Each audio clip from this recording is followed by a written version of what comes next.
आज हम एक और सिलेबस के बारे में बात करेंगे जो है आपका गवर्नमेंट जॉब से रिलेटेड है और कंप्यूटर से ये संबंधित है।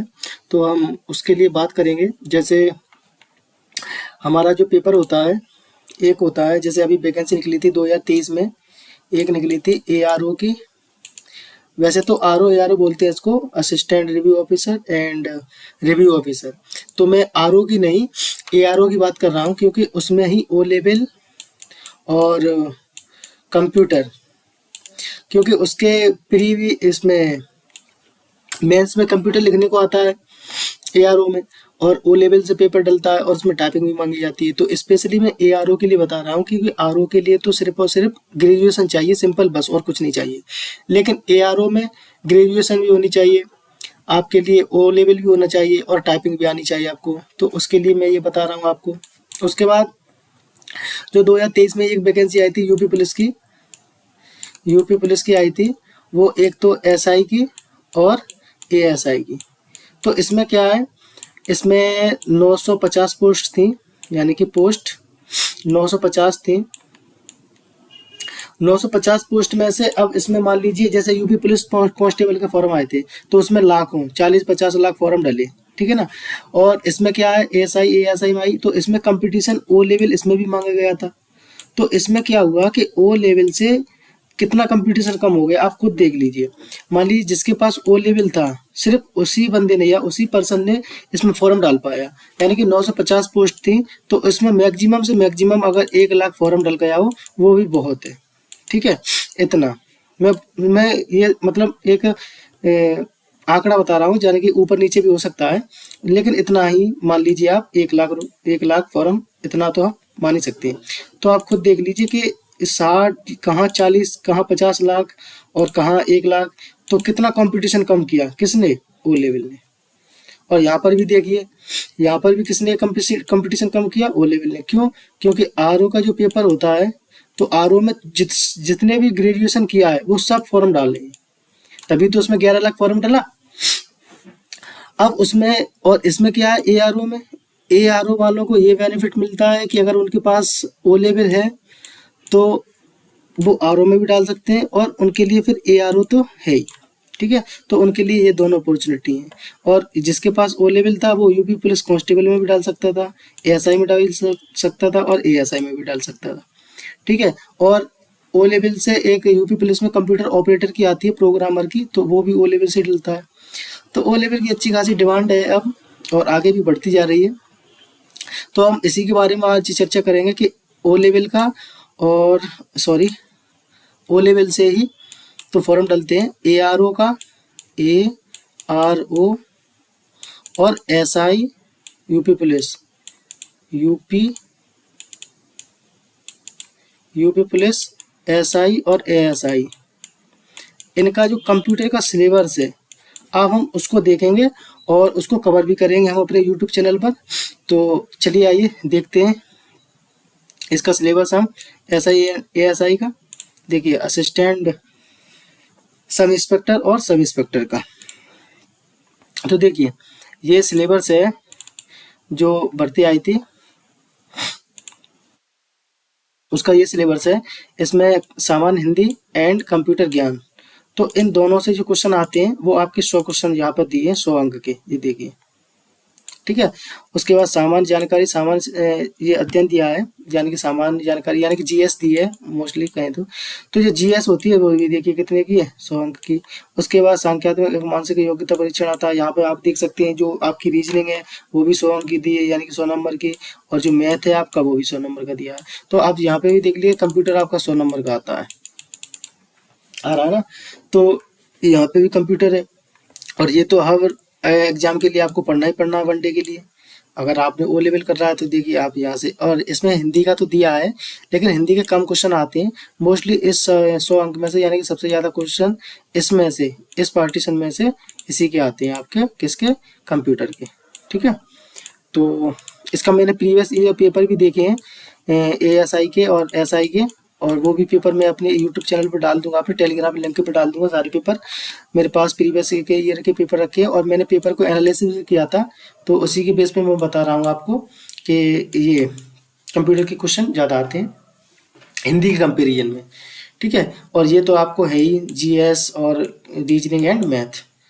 तो नीचे आते हैं और देखते हैं, ये देखिए ये दिया है सामान्य हिंदी कंप्यूटर ज्ञान यानी कि जनरल हिंदी कंप्यूटर नॉलेज। सामान्य हिंदी में देखिए, सामान्य हिंदी में भी ये टॉपिक्स दिए हैं उसने, हिंदी के भी ये टॉपिक दिए हैं, व्याकरण, मौलिक ज्ञान, हिंदी वर्णमाला, तत्सम तत्व, पर्यायवाची, अनेकार्थ, वाक्यांश के शब्दक और समरूपी अभिन्नार्थ, ये सब इसमें देखिए किसका ये सिलेबस दिया है, ये हिंदी का सिलेबस दिया है। तो ये आप हिंदी का सिलेबस यहाँ से देख सकते हैं।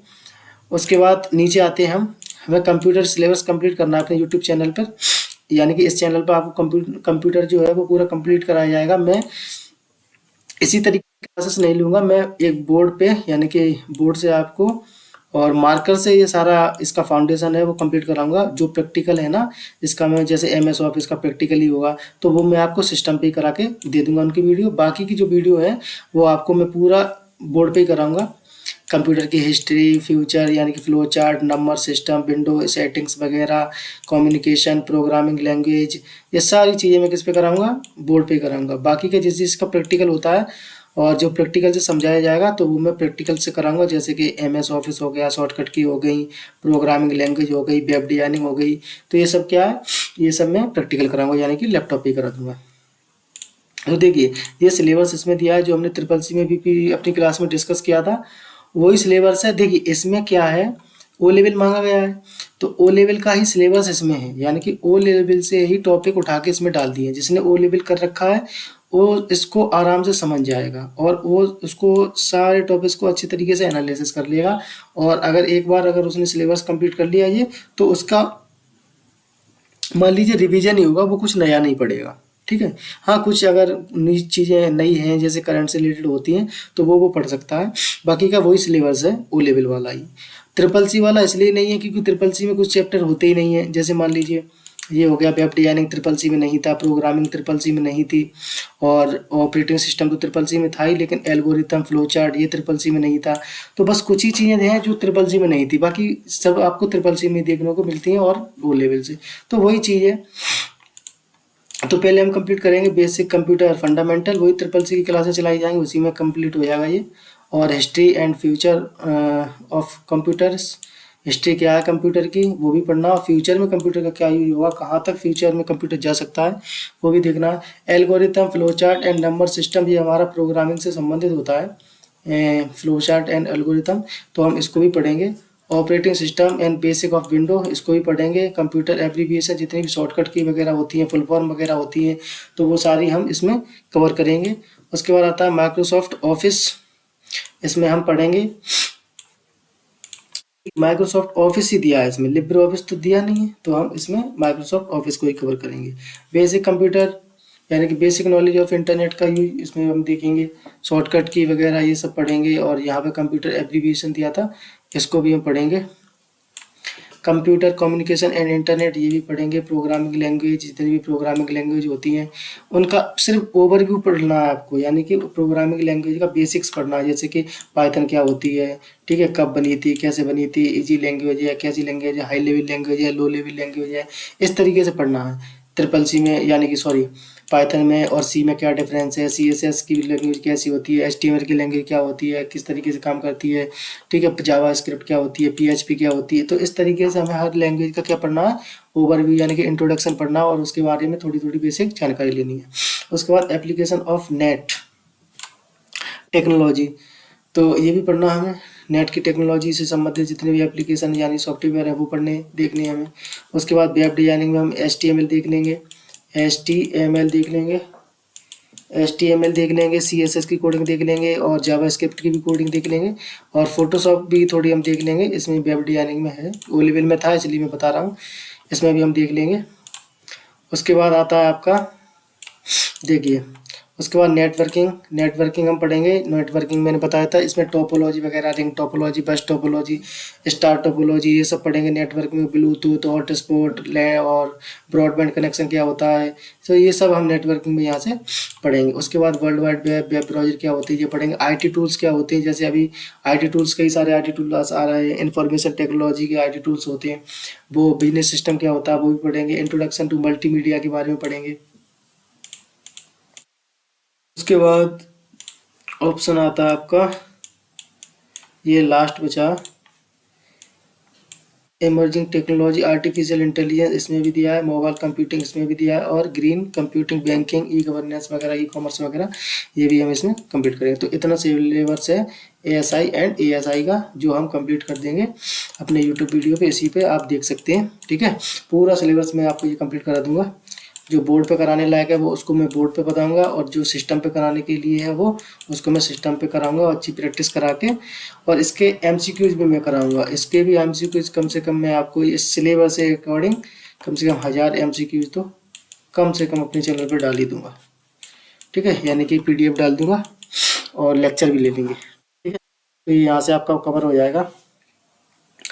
ठीक है, और यही आपका, यहीं से आपका कवर हो जाएगा आरओ का, यानी कि एआरओ में जो मेंस में कंप्यूटर पूछा जाता है, बस वो इसी यानी कि ये सिलेबस अगर आप कंप्लीट कर लेंगे तो यहाँ पर एआरओ में भी आप वही सिलेबस को काम आ जाएगा आपका, उसी से काम चल जाएगा, क्योंकि उसमें सिलेबस ज़्यादा नहीं, 10 नंबर का पूछा जाता है क्वेश्चन, यानी कि बस और कुछ नहीं। वो भी मेंस में आता है लिखने के लिए, तो आप वो लिख सकते हैं, जैसे रैम क्या है, तो आपने लिख दिया कि RAM is a memory device, यानी कंप्यूटर की मेमोरी डिवाइस है, और रैम इज ए यानी कि वोलेटाइल मेमोरी है, यानी कि रैंडम एक्सेस मेमोरी होती है, या एक नॉन यानी वोलेटाइल मेमोरी होती है, और कंप्यूटर के बंद होते ही इसमें डाटा नष्ट हो जाता है। तो ये सब इस तरीके से उसमें लिखना होता है, तो वो आप मेंस में लिख सकते हैं।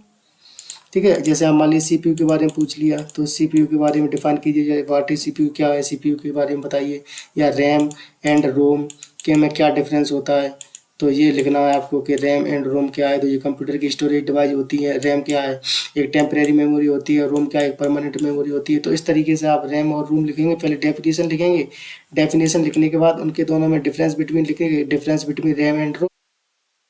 ठीक है, और यहाँ लिख देंगे रैम का डिफरेंस क्या है और रोम का डिफरेंस क्या है, इस तरीके से। और ऐसे ही मान लीजिए अगर सीपीयू के बारे में पूछा, जब मैं एआरओ की बात कर रहा हूँ मेंस की, तो हम यहाँ सीपीयू व्हाट इज सीपीयू पूछा, तो सीपीयू के बारे में पहले डिफाइन करेंगे, क्या है सीपीयू, कंट्रोल प्रोसेसिंग यूनिट।